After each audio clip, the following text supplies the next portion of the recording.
Good morning class 7, this is Kiran, your maths teacher. In previous video we have discussed some questions based on linear equation in one variable. Let us discuss more questions. In 12th question he is saying that find two consecutive positive integers whose sum is 63. कह रहा है दो लगातार, consecutive का मतलब है लगातार, दो ऐसे लगातार नंबर जिनको मैं प्लस कराऊं तो 63 आए. अब लगातार का मतलब जैसे अगर मैं लूँ एक नंबर 2 लूँ, पहला नंबर मैंने अगर 2 कंसीडर किया तो नेक्स्ट नंबर उससे जस्ट अगला होगा, मतलब 2 + 1 उसका सक्सेसर होगा, क्या होगा 3 होगा.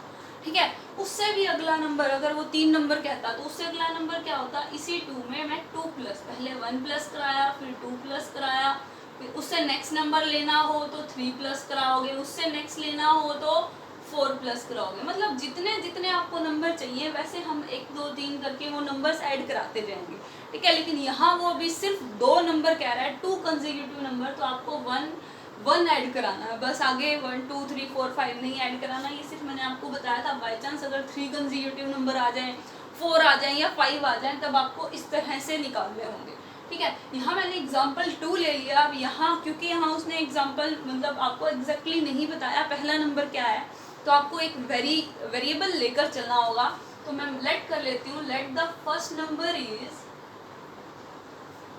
क्योंकि हमारे वेरिएबल पे बात चल रही है तो आपको जो फर्स्ट नंबर मैंने लिया वो मैंने क्या ले लिया, वेरिएबल. फिक्स नहीं था, मुझे नहीं मालूम फर्स्ट नंबर क्या है, इसलिए मैंने उसको x ले लिया.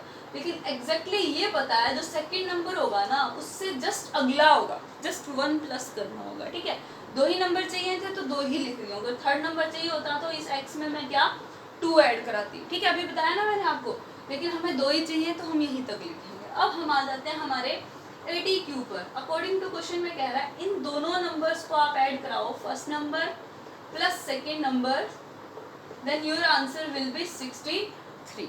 ठीक है, बन गई आपके पास इक्वेशन. जस्ट अब आगे इसको आपको क्या करना है, सोल्व करवाना है.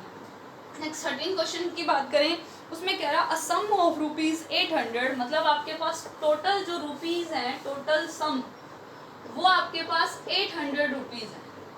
ठीक है, और जो उसकी डायमेंशन है वो या तो नंबर ऑफ 10 रुपी नोट है, मतलब 10 रुपए के नोट है, और 20 रुपीज के नोट्स.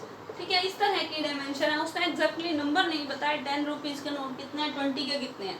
तो मैं लेट कर लेती हूँ, मैं 10 रुपीज का नोट मेरे पास मान लिए मैंने x नोट है. ठीक है, तो अब टोटल नोट्स आपको 50 दे रखे हैं. अब आप एक बार अपने माइंड में कंसिडर करके चलो कि मैं आपको कह रही हूँ मेरे पास टोटल है ना 10 नोट्स हैं. आपको सिर्फ बताया मैंने कि मेरे पास कितने 10 नोट हैं, जिसमें से 10-10 रुपए के 10-10 रुपए के मेरे पास अगर 3 नोट हों तो बाकी के कितने नोट बचेंगे जो 20-20 के होंगे. टोटल नोट्स कितने बता रही हूँ मैं आपके पास, 10 बता रही हूँ. ठीक है, 10 नोट है मेरे पास, जिसमें से 3 नोट कितने हैं, 10-10 रुपए के हैं. तो बाकी के कितने नोट बचे जो 20 के होंगे. हम क्या करेंगे, टोटल नोट्स में से जितने भी 10 रुपए के नोट हैं वो माइनस कर देंगे. तो मतलब 7 नोट जो बचेंगे वो आपके पास 20 रुपीज के हैं, है ना. तो यहाँ मुझे एग्जैक्टली नहीं पता 10 रुपए के कितने नोट हैं, इसलिए मैंने क्या कंसीडर कर लिया, x. अब टोटल नोट्स आपको कह रहा है कितने नोट्स हैं, 50 नोट्स हैं. तो 20 रुपए के कितने नोट्स बचेंगे, उस 50 में से अगर मैं 10 रुपीज़ वाले नोट माइनस करा दूं तो मेरे पास नंबर ऑफ ₹20 नोट्स आ जाएंगे. ठीक है, हो गया ये स्टेप क्लियर. इसके बाद अब एक चीज़ और समझो, मैं आपको ये कहूँ 3 नोट मेरे पास 10-10 रुपए के हैं और 7 नोट्स मेरे पास 20-20 रुपीज़ के हैं. तो मेरे पास टोटल मनी कितनी है, तो आप क्या करोगे, 10-10 रुपीज़ के 3 नोट है, मतलब 30 रुपीज़ है. 10 3 जा 30 किया है ना. 20-20 रुपीज़ के आपके पास 7 नोट है, तो कितने रुपीज़ हो जाएंगे, 27 जा 140 रुपीज़ हो जाएंगे ना, है ना. तो टोटल मनी कितनी है मेरे पास, टोटल मनी निकालने के लिए फिर हम इन दोनों को क्या ऐड करा देते हैं, 170 रुपीज़ होंगे मेरे पास टोटल. ठीक है, ये तो मैंने आपको एग्जांपल बताया. अब इस केस में आपको एग्जैक्टली नहीं पता क्या है, तो तरीका वही करना है जैसे आपने 10 रुपए के आपके पास 3 नोट थे तो 10 को 3 से मल्टीप्लाई कराया, और 20 के आपके पास 7 नोट थे तो 20 को 7 से मल्टीप्लाई कराया. अब यहाँ पर क्या है, 10 रुपीज़ के x नोट है तो 10 को x से मल्टीप्लाई कराया. 20 के आपके पास 50 माइनस एक्स नोट है तो 20 को 50 माइनस एक्स से मल्टीप्लाई कराया.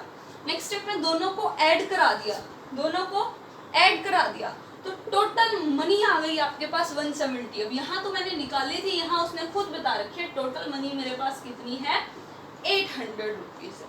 ठीक है, सिर्फ यही स्टेप हमारा मेन था, क्योंकि यहाँ उसने टोटल मनी खुद बता रखी है, तो इक्वल में 800 लिख दिया, बस आगे आपको सॉल्व करना है।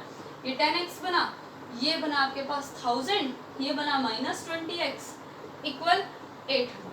आगे इसको आपको क्या सॉल्व कराना है, यहाँ से आपकी x की वैल्यू मे बी 20 आएगी, x की वैल्यू 20 आ जाएगी, फिर हम इसमें पुट करा देंगे।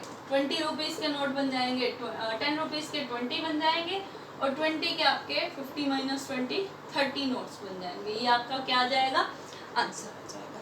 ये इंपॉर्टेंट क्वेश्चन है आपका, अच्छी तरह करना है। इसी टाइप के 2-3 क्वेश्चन और भी हैं, ठीक है। नेक्स्ट जो आपका क्वेश्चन है,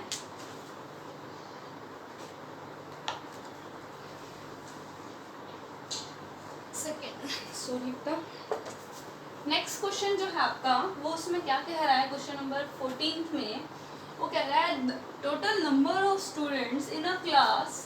ये क्लास में जो टोटल नंबर ऑफ स्टूडेंट्स है वो 49 है, टोटल बच्चे बता दिए 49। Number of girls is 2/5 times of boys. Boys जितने भी हैं उसको अगर 2/5 कर दें, 2/5 कर दें उनका, तो नंबर ऑफ गर्ल्स आ जाती हैं, ठीक है। तो आपको क्या करना है, लेट कर लेते हैं हम, let the number of boys, क्योंकि बॉयज के ऊपर गर्ल्स डिपेंड है, जिसके ऊपर डिपेंड करते हैं हम उसको लेट करते हैं, ठीक है। बॉयज x हैं, तो नंबर ऑफ जो गर्ल्स होंगी वो है 2/5 ऑफ x, तो आपका 2/5x बना, ठीक है। नंबर ऑफ बॉयज आ गया। अब नंबर ऑफ बॉयज भी हैं, गर्ल्स भी हैं। अब मैं आपको कहूँ कि आपकी क्लास में 10 तो लड़के हैं, 10 या 12 गर्ल्स हैं, 10 बॉयज एंड 12 गर्ल्स, तो टोटल स्टूडेंट्स कितने बनेंगे, 10 + 12 22, ऐसे ही बनेगा ना। तो यहाँ पर भी हम टोटल स्टूडेंट्स निकाल लेते हैं ATQ के अकॉर्डिंग।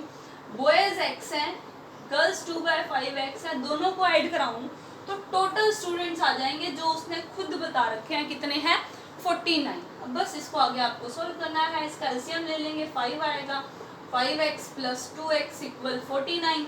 नेक्स्ट स्टेप में ये 7/5x = 49।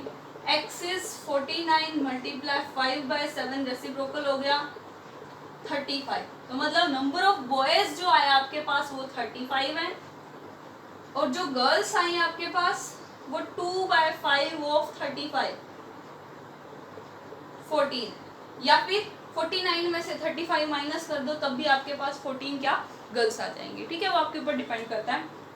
नेक्स्ट जो 15th क्वेश्चन है उसमें कह रहा है कि लीना नाम की गर्ल है जिसके पास 117 रुपीज़ है, 117 रुपये हैं उसके पास, in the form of 5 rupee coin and 2 rupee coin.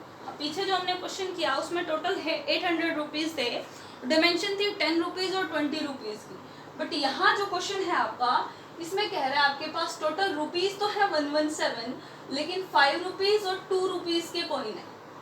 Coins पे बात आ गई, 5 रुपए के कॉइन और 2 रुपीज़ के कॉइन है। क्वेश्चन आप पूरी अपनी तरह से लिखोगे, लेकिन उसमें ये कह दिया कि जो 2 रुपीज़ के कॉइन है वो 5 रुपीज़ के ऊपर डिपेंड करते हैं, मतलब 5 रुपए के जितने भी कॉइन होंगे उसको मैं अगर 4 से मल्टीप्लाई करा दूँ तो उतने आपके पास 2 रुपीज़ के कॉइन होंगे। मान के चलो आपके पास 5 रुपए के 2 सिक्के हैं, ठीक है, तो 2 रुपए के 2 रुपीज़ के आपके पास 2 4 जा 8 कॉइन्स होंगे। मतलब अगर 5 रुपीज़ के आपके पास x कॉइन है, अब क्योंकि हमें एग्जैक्टली नहीं पता तो मैं यहाँ से क्या लेट करके चल रही हूँ, x कॉइन्स मानूंगी, तो 2 रुपीज़ के 4x कॉइन्स है। आगे सेम टू सेम वही करना है, जैसे 5 रुपीज़ के कॉइन है, कितने हैं, x से मल्टीप्लाई, जैसे वहाँ 10 रुपीज़ के कॉइन थे तो 10 से मल्टीप्लाई हुई थी, यहाँ 5 रुपीज़ के हैं तो 5 से मल्टीप्लाई, प्लस 2 वाले को 2 से मल्टीप्लाई, और टोटल डायमेंशन कितनी है 107, ठीक है। आगे आपको सोल्व कराना है। नेक्स्ट जो 16th क्वेश्चन है वो same to same 13th question है कि उसमें टोटल मनी दे रखी है 50, टोटल वहाँ पर जो कॉइन्स थे वो 50 दे रखे थे, नोट्स यहाँ पर आपको 200 दे रखे हैं, डायमेंशन आपकी 500 और 100 रुपीज़ की है। नेक्स्ट 17th क्वेश्चन में क्या कह रहा है आपको कि एक नंबर है, तो मैं लेट कर लेती हूँ, let the number is x, ठीक है। अकॉर्डिंग टू क्वेश्चन में कह रहा है, वो सीधा कह रहा है कि इस नंबर में से 1/3 सब्ट्रैक्ट कर दूं, मतलब 1/3 is subtracted from the number, तो जो ये आंसर आया, क्योंकि आंसर तो नहीं आ सकता क्योंकि हमारे पास क्या, ये लाइक टर्म्स नहीं बन रही, हमारा यहीं तक होगा। ये जो आंसर आया, मतलब इसको जो ये आया आपके पास, उसको अगर मैं 4 से मल्टीप्लाई करा दूं तो जो आपका रिजल्ट है वो क्या आ जाएगा, 28 आ जाएगा, बस हो गया, बन गई आपके पास इक्वेशन।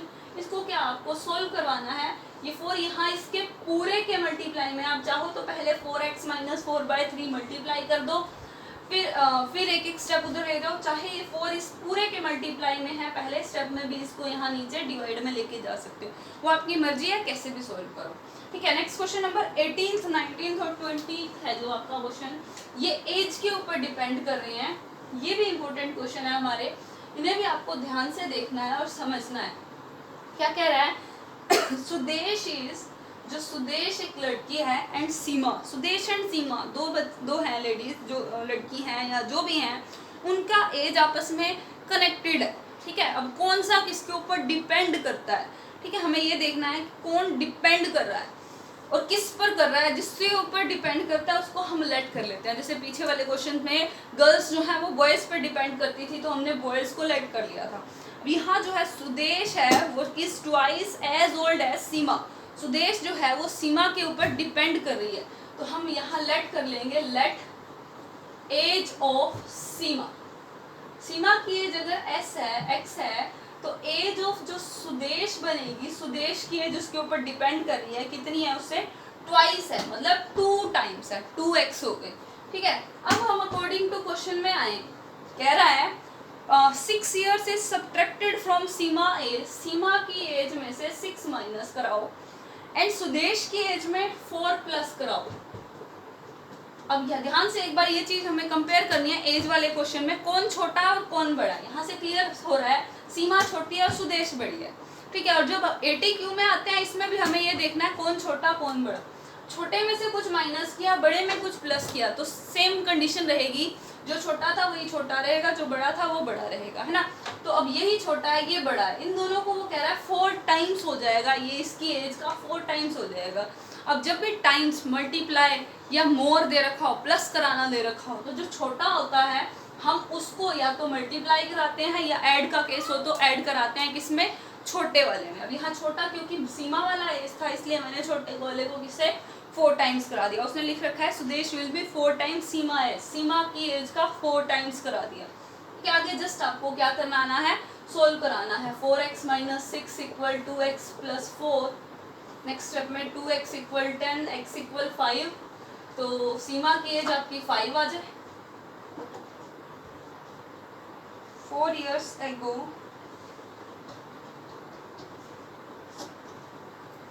सिक्स 4 जा 24 प्लस 24 करेंगे, यहाँ बनेगा 28 1 4, x इक्वल 14। तो आपकी सीमा की जो ये जो एज आ रही है ये प्रेजेंट एज आ रही है, मतलब फिलहाल उसकी एज कितनी है, तो सीमा की प्रेजेंट एज आपकी 14 ईयर्स आ जाएगी और सुदेश की आपकी आ जाएगी 2 × 14 28। ठीक है, लेकिन वो लास्ट लाइन में कह रहा है how old were they 3 years ago, 3 साल पहले कितनी एज होगी। तो यहाँ हमारा जो आंसर बनेगा वो बनेगा 3 years ago Sima's as equal 14 में से 3 माइनस कर दो 11 और सुदेश में से 3 माइनस कर दो 28 माइनस 3 कर दो दैट इज 25। ये आपका क्या हो जाएगा, आंसर हो जाएगा। ठीक है, नेक्स्ट जो है वो क्या है आपका 19th क्वेश्चन में लीना और हीना की एज का आपको क्या दे रखा है, रेशो दे रखा है। ठीक है, तो जब भी रेशो वाले क्वेश्चन हो आपको क्या करना है, पहली रेशो के मतलब लीना और हीना की एज है ना, तो लेट कर लेंगे, लेट कौन सी एज है ये, present age of Leena and present age of Heena. अब यहाँ रेशो में है तो जस्ट आपको रेशो इस हिसाब से लिखनी है, इनके साथ सिर्फ x लगा देना है पहली रेशो के साथ। अब क्योंकि अगली रेशो भी अगली जो आपका ATQ दे रखा है वो भी रेशो में दे रखा है, इसलिए जो हमारा ATQ आएगा रेशो फॉर्म को मैंने बता रखा है किसमें, फ्रैक्शन फॉर्म में भी लिख सकते हैं। 7:5 है तो इसको 7/5 लिखा जाता है, हमने पिछली क्लास में सीखा था, है ना।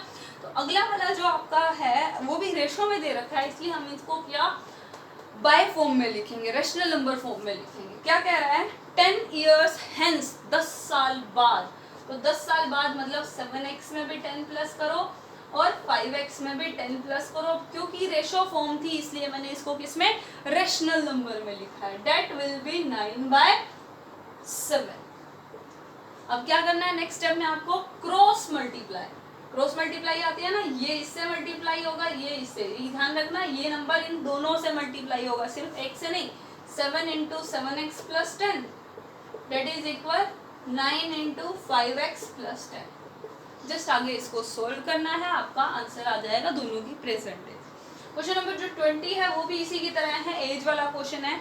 विकास is 3 years older than Deepika, मतलब विकास की एज है वो दीपिका की एज पे डिपेंड कर रही है। तो मैं लेट करूंगी, let the present age of Deepika की जो प्रेजेंट एज मैंने लेट करी वो है x। तो प्रेजेंट एज ऑफ विकास की जो आएगी वो आएगी आपके पास 3 years ओल्डर, 3 साल बड़ा है उससे। तो जितनी भी उसकी एज है उसमें 3 years मैंने क्या ऐड करा दिया। फिर से हम किस पे आएंगे, ATQ में। बाकी कोई रेशो फॉर्म नहीं है इसलिए हम उसको रेशनल फॉर्म में नहीं लिखेंगे। अब हम जैसा क्वेश्चन नंबर 18 में लिखा था उसी तरह से लिखेंगे। कह रहा है 6 years एगो, एगो का मतलब पीछे, मतलब माइनस करना है। तो इसमें से दीपिका की एज में से भी 6 माइनस किया और विकास की एज में से भी क्या किया, 6 माइनस किया। विकास की एज ये थी, इसमें से 6 माइनस किया। अब ये छोटा है, मैंने कहा था इसके बाद हमें ये चीज़ देखनी है कौन छोटा है अकॉर्डिंग टू क्वेश्चन में भी। ये छोटा है, ये बड़ा है, दोनों में से मैं सेम चीज़ माइनस कर दूँ तब भी छोटा तो यही रहेगा, है ना। और जो छोटा होता है उसी को हमने मल्टीप्लाई कराना है या ऐड कराना है। अगर कुछ दे रखा है तो डिवाइड वगैरह दे रखा हो तो वो हम बड़े पे आएंगे, ठीक है। तो छोटा वो कह रहा है 4 टाइम्स हो जाएगा। टाइम्स का मतलब मल्टीप्लाई करानी है, तो छोटे वाले को हम क्या करा देंगे, मल्टीप्लाई कराएंगे किससे, 4 से। क्यों, क्योंकि उसने 4 टाइम्स दे रखा है, इसलिए मैंने किससे मल्टीप्लाई करा दिया, 4 से। नेक्स्ट स्टेप में आपको सिर्फ क्या सोल्व कराना है, 4x - 24 इक्वल x। अब +3 - 3 सोल्व होके क्या बन जाएगा, -3। उससे नेक्स्ट स्टेप में 4x - x इक्वल -3 + 24 मतलब 3x = 21, x = 7। तो दीपिका की एज आ जाएगी 7 और विकास की आ जाएगी 10 years। ऐसे आपको सारे क्वेश्चंस अच्छी तरह समझ के क्वेश्चन पढ़ना है, पहले रीड करना है क्या दे रखा है, कैसे दे रखा है, उसके बाद हमें क्या सोल्व करना है। पहले लेट करना आना चाहिए, उसके बाद ATQ बनाना आना चाहिए, देन सॉल्विंग तो बहुत इजी, ठीक है। एक एक चीज़ आपको ध्यान से पढ़नी है, लिखनी है, फिर सोल्व करना है, ओके।